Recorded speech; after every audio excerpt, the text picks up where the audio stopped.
No one wants to immigrate to a socialist country. The desperate people of Central America who come to our border are not actually refugees. They are economic migrants. They're lining up to come to our country because of our free enterprise system. Full stop.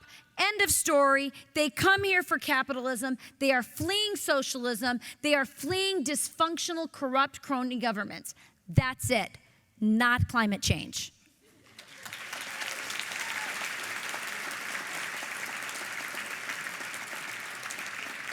Which brings me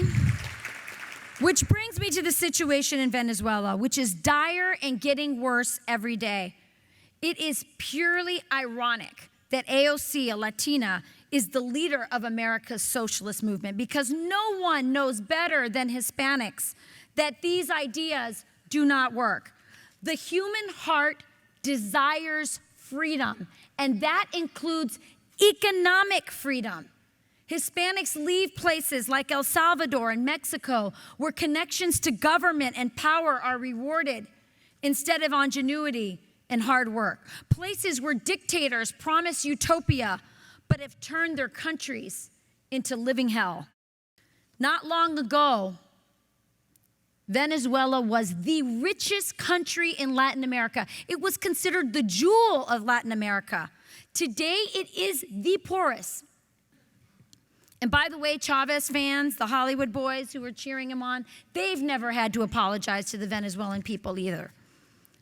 Today in Venezuela, mothers with professional degrees, this is a story that was in the Washington Post, mothers with professional degrees are unable to feed their babies, their children. They cross the border into Colombia to sell their bodies for groceries that they can't find or afford in Venezuela. I'm here to tell you that socialism leads to desperation. It leads to indignities. It leads to hunger. And it leads to death. You would know that if there wasn't a blackout in your textbooks about all the atrocities done in the name of socialism.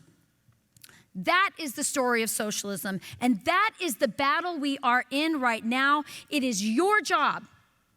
It is your job to carry this torch. It is your job to be informed so you can help fight back and educate other young people who are being misled by teachers and professors and really dumb people like AOC.